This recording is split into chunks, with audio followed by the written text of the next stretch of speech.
Welcome to the Poultry Keepers Podcast. We're happy you joined us.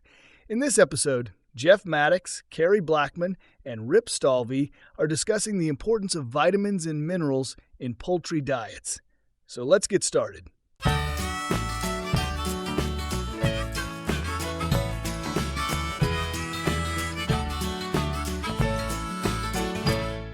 We're going to be talking about vitamins, minerals, and metabolizable energy. I've been getting a lot of questions about that here of late, so I thought it was time to bring it up on the show.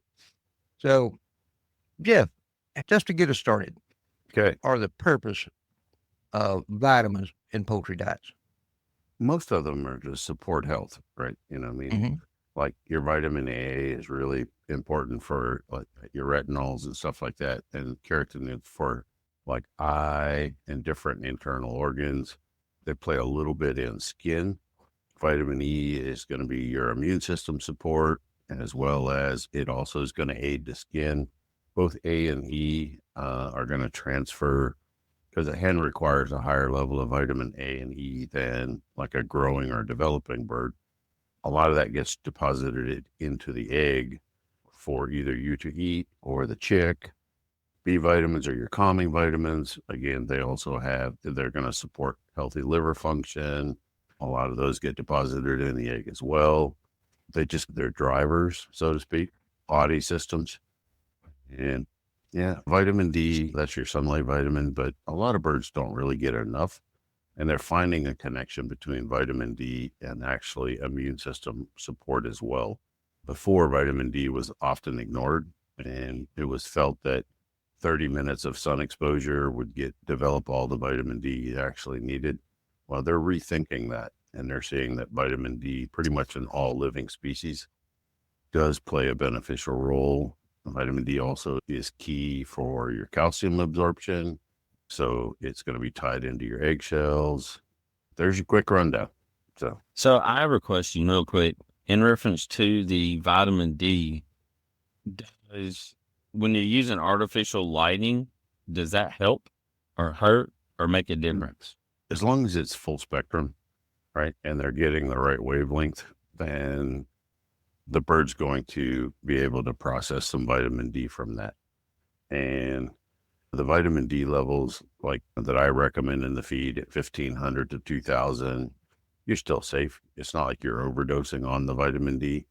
Honestly, I'd like to see vitamin D closer to 3,000, but there's no data to support that. And I don't want to be the only lone lunatic out there doing it, but I could see benefits of vitamin D levels at 3,000, especially when birds are being challenged or really been laying for a long time and haven't had a proper molt, things like that. We don't honestly know the perfect level for vitamin D. The whole poultry community, what they study is what is the minimum requirement, not what is the optimum requirement. So they're always worried about saving a nickel or saving a dime, right? So they're looking at what is that kind of that least number to not jeopardize production first and health second. So like I said, we don't really know what an optimum level is. What we know is required level is, okay? And those aren't the same thing, right? Like I only require 1 scoop of ice cream, but I do a whole lot better on 3. 3 can No be comment. more optimal. No, 4's the problem. I'm good at 3. So Jeff, you were talking about optimum levels and minimum levels, and I wish more people would realize that what they're seeing published are those minimum levels, and they see those and they think, oh man, I'm good to go. But oftentimes that's just not the case. well, a lot of folks aren't even looking at what the Well, requirements are. That's true. Sadly, people make the assumption that the feed company is putting the right level in the feed. Okay. And they're going off of, it's called National Research Council, NRC values. And anybody can look these up. You can look up NRC values for laying hens. Okay. That's going to be only for commercial laying hens. And what is that recommended? What is that required value? Right. and it gets updated about every 10 years. So it could be old, could be not, depending on when they updated it last. But that's the NRC values, National Research Council. People are welcome to go out there and dig around. It's really dry. It's hard to actually find what you want, but it is a published document, and it can be found on the internet. And that's where PhDs around the world, based on research studies and what they've learned, they come to a conclusion and say, we believe that a chick needs this to get its life started. And like the 3,000 units of vitamin A, the 1,000 units of vitamin D, 10 units of vitamin E. And those are the bare minimum. Those are the numbers that they run with. And then there's so much that gets set on those numbers, right? There's so much emphasis being placed on the NRC values. Again, nobody's publishing optimum values, and nobody really has researched optimum values, particularly in the vitamin world. Not that I've seen, right? I'm not saying it's not out there. I'm saying I haven't found it so far. They're starting to have more and more, like they're always doing amino acid work. There's always something going on out there. But the PhD community and the large poultry community keep it a secret within their small circles. So they don't release it to us until it's 10 or 15 years old or older. So we have to learn it the hard way, but that's all right. That's all right. We're doing fine. We are doing good. I'm sure a lot of people, they don't want to take their best bird that's perfectly healthy, looks great, do necropsy and pull some blood work and see what its levels are to find out what those great levels would be. I mean, it'd be about the only way he would take some very healthy birds and run those tests. Yeah, and I don't even know if they have standards for the vitamins. Most blood work is done on vitamin or on mineral work. And here's the thing about blood work, right? If any of us goes to a lab to get blood work, the majority of the blood that they're going to pull, we have to do a fasting diet. So they want to know that you haven't eaten in 12 hours. Here's the thing, right? So you would have to fast your chicken to get a true number, because if it ate 10 minutes ago or it ate half an hour ago, right? So blood values can change really quickly depending on how good the digestive tract is or isn't. So, nobody set this standard. So if you feed your chickens at 8 o'clock in the morning, do we pull blood at 2 o'clock in the afternoon? I don't know. And not all chickens eat exactly at the same time. When I had my chickens in the backyard, then every time you went to the feeder, 80% of them ran up to the feeder and they ate something.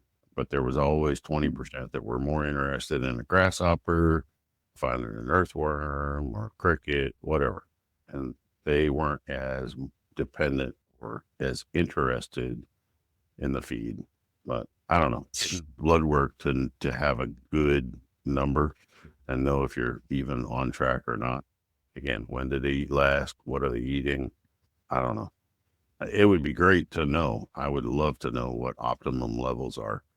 Now, I don't know. I know they're doing D vitamin. You can do D through blood, and I know you can do some of the B's through blood, but I have not seen like A, E, some of the other. I don't know if they can do them or not. David brought up there are new NRC tables, but he thinks the latest are from 1994. And they very well may be for poultry. I don't know when they've been updated last. They don't update each species every time they do an NRC update. Let's kind of shift gears here and let's talk about some specific vitamins. Basically, what do they do and what level should we be looking for in our nutrition? Let's talk about vitamin A. Now, you've already mentioned it supports vision, the immune system function, skin, anything else? Yeah, some in the feather. Some of it's if there's enough of it, it's going to support proper follicle and feather growth. It's going to be there, that's part of the whole skin structure as well. A little bit in the muscle tone sort of thing, muscle growth, development, and tone. most of it's going for like nervous system, eye, skin, feather is where I see most of it going. And it's got a direct connection to things like iron and the absorption of iron. And it's going to, again, a large portion of it's going to go into the egg. If there is a large portion, there's a large portion going to go into the egg or the development of egg. You were talking about the follicle and that sort of thing. Occasionally I'll see a bird that has retained part of the feather sheath as the feather grows, and you'll see real ratty looking feathers, but sometimes you can break that off of there and they'll come out of that. But could that be related to vitamin A? It could be. It is. It in part, I believe that the vitamin A is driving some of that sheathing. Didn't develop right when it was still in the body, when that feather was pushing. That's exactly what it looks like. Yeah. And so it just didn't, that sheathing didn't actually fully develop so that it can break away and fall off, or the feather underneath that sheathing wasn't strong enough to do its job and push the sheathing off. But yeah, I could see vitamin A being a direct connection to that. And Gotcha. Whether that might be more of like so the retinol is going to be more your nervous system and eye. That's probably more in the carotene family. Not keratin, carotene, but I think that's going to be more in that carotene family of vitamin A's are split. There's several different sources of vitamin A. There's beta phenols. They're not all just straight up vitamin A. Diversifying where your vitamins come from. And this is a big reason why I push alfalfa meal in almost all of my feeds. Is I'm getting a whole different set of vitamin A's from a green leafy vegetation like alfalfa carries a high vitamin A. And it actually is one of the few plants that retains that vitamin A because it can retain its chlorophyll and its color after preservation. Whereas a lot of other green leafy, they lose their color and they fade out. So that's why I push alfalfa meal. It helps me get that extra vitamin A that I'm looking for. It's funny, you were talking about that just about the time that Rob Guerin's comment came on, and he said, I had someone tell me that if the feather isn't getting clean of the sheathing to feed more greens, could that be vitamin A? Yeah, that's exactly what it is. But look, most of your off-the-shelf layer feeds are going to run 3,000 to 3,500 on vitamin A. Vitamins are expensive. Vitamin A right now to somebody like me who's a vitamin blender making products. I didn't look at the price list at the beginning of the month, but I think the last time I looked at it, it was like $8 and something a pound. So it's not cheap. It's not horrible expensive until, man, I hate to even say this, but until like come out on the market and started pushing higher numbers. The commercial feed industry's been on a race to the bottom, right, to who can make the cheapest feed. And that's because the consumer goes in there trying to save $1 on a bag of feed. You can save your $1, but you're going to spend it somewhere else. You're just going to feed more feed. That's like I had somebody contact me today and said he was having a hard time finding a quality feed that was economical. And I said, I hate to break the news to you, but you're not going to. Yes. Those two don't come together, right? No, not at all. Yeah. And we see those posts on Poultry Keepers 360 or Poultry Breeder Nutrition or, I want to find a good feed that doesn't break the bank or is economical. Wait, this is what, don't they call that an oxymoron? You can't have both, right? One or the other. So like trying to have your cake and eat it too. You're not gonna go to a steakhouse and get a filet mignon for $5. Probably a good thing. I'd spend a lot of money. Here's the challenge, right? If Rip's done it now, Carey did it before. When you break out of the mold of buying locally available common feed, and you actually step up to the plate and you try something that is properly formulated for a breeding fowl, it is night and day. You give it 30 days. Huge eye opener. When you're feeding 25% less and your birds look better, it is day and night. And I'm not just trying to sell you something. I know. You don't even sell feed. I don't sell feed. But every time I have to recommend all flock or flock raiser or whatever, it still drives me nuts because I know it's not as good as it could be. Yeah, it's better than some of the other stuff on the shelf, but that doesn't mean that it's great. Right? Exactly. Well, like earlier, you were talking about vitamin A levels being in the 3000s. Ideally, they would be over double that. In an ideal world, they would be closer to 7,000 to 7,500 IUs a pound, right? Yeah. Yeah. When I'm doing breeder feeds for you or Rip, or when I'm doing breeder feeds for people who really want to do it right, I'm at minimum 6,500, right? My bottom line is 6,500. And a lot of them I'm cranking out at 7,500 or 8,000, right? Because I know what that's going to do for the chick vigor. Okay. I know what head start that's going to give the chick the day it comes out of the shell. And if we're breeders and we're worried about the next generation, that's where we got to spend the money. 30 days prior to harvesting eggs until you're done, at least feed something, step it up, right? It makes a huge difference. Huge difference. I had somebody ask that question today, and they're like, hey, we want to start hatching eggs, putting eggs in the incubator around the 1st of February. How soon should we be feeding either your feed or breeder supplement in with our feed? And I said, Christmas time would have been the best. Yeah, exactly. And he said, really? And I said, think about it. Anytime you start taking extra vitamins and minerals and supplements yourself, it takes time for that to get into your system and make changes. So a chicken is no different. It takes time for that stuff to get in their system and do what it's supposed to do. And he said, I guess we're way behind. I said, what you can do is get a really good start on next breeding season. Yes. And honestly, I got started on Jeff's recommendations after I already had a bunch of birds hatched out. Okay. And I saw a lot of improvement. Don't get me wrong. But where I saw the most improvement was the following hatching season. Yeah. Yeah. You can't really do it intermittently. You can, right?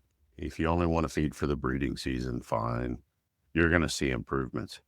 But if you feed them at that higher level all year, you're going to go even to another level, right? You're just going to go to a completely different level. Exactly right. Because the parent stock, both the hen and the rooster, have been fed right all year. So all their tissues, all their body functions, all their glandular work, everything is optimized right there and it's peaking. And that's all going to transfer to that chick. While the rooster has a small contribution, but that hen, that yolk, that quality of the protein in the whites, a lot of it's there. Yeah, it's there. What about the vitamin E? Now that I know acts as an antioxidant, protects the cells from damage, supports immune function, but what are some optimum levels that we should be looking for? Again, we don't really know what optimum is. I used to run like everybody else at 15 to 20 IUs per pound. And when I learned what vitamin E did in combating Marek's disease and other diseases, I brought up the nutrition level in our poultry NutriBalancer to 50. I honestly think 100 IUs or even 200 IUs per pound would be spot on. So there's this synergy between selenium and vitamin E. They need each other to work at a higher efficiency level, right? To get 100% out of your selenium and your vitamin E, you've got to have an ample amount of both. So I'd love somebody to start running around 200 IUs per pound. And I think you're going to take the immune system to a completely different level. In fact, I was approached today at the conference here. A fella asked me, he goes, hey, do you want to do a video clip? He goes, is there a way to protect or guard our birds against high path avian influenza? And I said, yeah, absolutely. He goes, what do we got to do? I said, we have to break the law, one, and take the selenium level higher than what NRC or the government allows us. Not huge, not get carried away, because selenium can be toxic also, and get that vitamin, get the vitamin E level up and get the other vitamins up. I explained to him, just like I said earlier, most feeds on the market are running actually at about 50% of optimum levels on vitamins, not even 50%, right? And I said, if somebody would spend the money to feed at that higher level all the time, I said their immune system is going to function at a much higher level than if they have a mild challenge to something like high path avian influenza. It's not going to be devastating. It's not going to, because the bird's immune system has the ability to respond at a faster, at a much higher level. But most of the birds that are getting wiped out are birds that are being fed at these lower levels, right? These bare minimum. You didn't give them anything to fight off a disease with, right? You're just keeping them alive. It's almost like life support. I mean, that to get the vitamin levels of that high, like what you were talking about earlier, at $8 a pound, people are always looking for a more efficient feed. So they're not going to pay $40 for a bag of feed. Yeah. And he asked me how much more it would be, the guy who asked me. And when I say $8 a pound, that is for 1 million IUs of vitamin A per gram. Okay. So the total cost to bump up like a ton of feed would be about $25. Okay. Now you're talking 55, 60 cents, about 65 cents per bag on a 50-pound bag of feed, right? It is not a big investment. This desire to feed cheap, eat cheap, all this other stuff just drives me crazy. For a few nickels more, when you're talking about 60 cents a pound, no, not even 60 cents a pound. What am I talking about? It's $25 a ton, right? So you're only looking at 5 cents a pound difference. When you break that down to what one chicken's eating, you're only looking at 1.25 cents per chicken per day. Yeah. Wow. If we can't afford an extra 1.25 pennies per bird per day to do it right, You shouldn't have them. yeah. Chickens are an addiction and people keep too many. Rip, I thought you left. I'm just snickering over here. I'm just keep my mouth shut. You've been there a couple times, right? Multiple times. Let's talk about B vitamins. And that's a broad category just to say B vitamins because there's several B vitamins in there. But I think the thing that really got my attention when I switched over to Purtrell Showbird and Breeder Supplement was a difference that the B vitamins made and the attitude and demeanor of my bird. And that was just 2 or 3 days. Yeah, I noticed it. They calm right down. People get worried, right? They mellow right out. See, are these the same birds? Are they sick? Are they going to die? Right? When your bird goes from being really anxious and half hyperacting all the time to they just calm down and don't really care about anything. It was hard for me, at least at first, to wrap my mind around the fact that they were now acting normal, where previously what I was seeing was abnormal behavior. Yeah. Before you thought it was normal. Yeah. What you saw before was normal, and all of a sudden they're just really calm. They're really docile. They're fun to handle. They're not as squirmy, none of that. And you're like, is this what normal's supposed to be? Exactly right. Now you wish as a judge, everybody fed extra B vitamin. So when you're judging, I would almost be willing to go through and slip them all a B vitamin before we start judging. Just stick it in the water. Vitamin C. I know it aids in stress, reducing stress and immune support, basically the overall health of the bird. Is that really essential in poultry diets? Not essential, but it is an antioxidant, and it's also excellent for heat stress.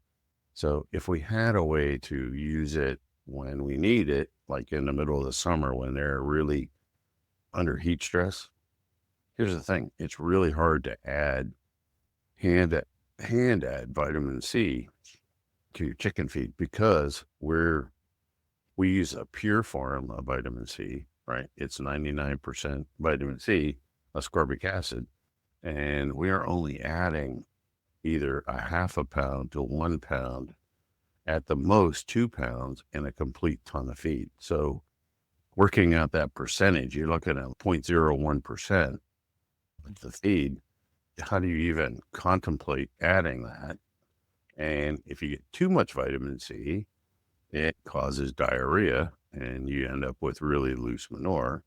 And it is still an acid, so you can throw off the digestive tract a little bit. I don't know how, short of feeding apples or oranges to your birds, especially if you wanted to freeze them and let them peck at them in the summertime, that might be your best option.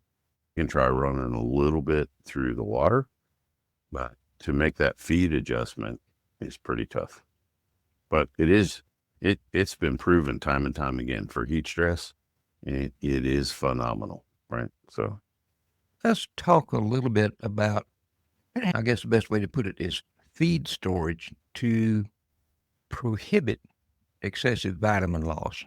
What's your recommendations there? most of your vitamins are somewhat shelf stable. Fat soluble vitamins like your A and your E, I don't worry about them. Vitamin D is also really stable.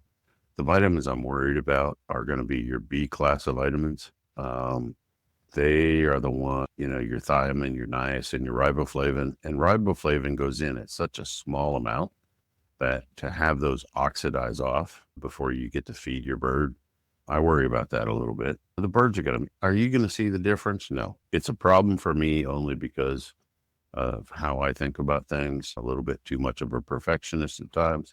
But you're paying for those B vitamins. And like you said, when you started feeding the show and breeder, is the B vitamins make a big difference, right? And they calm way down. Keeping it away from air, keeping it away from heat is going to be your key factors. We've talked about you can package it up. If you're going to have to keep feed for more than a month, you can pack it up. You can put it in the freezer, make it airtight. That doubles your shelf life. And not a whole lot. What I was doing is I liked a wide mouth mason jar, and I would take a tablespoon out of the kitchen and I would keep that inside the mason jar, and I would keep that with my feed along with my oil. But I only had that little bit.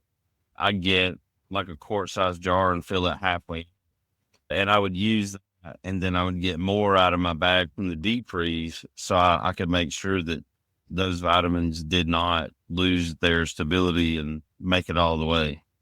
This brings us to the close of Part 1 of our discussion of vitamins and minerals. Be sure to join us next week when we'll finish up our discussion on this topic. Thank you for joining us for this week's episode of the Poultry Keepers Podcast, where we talk poultry from feathers to function.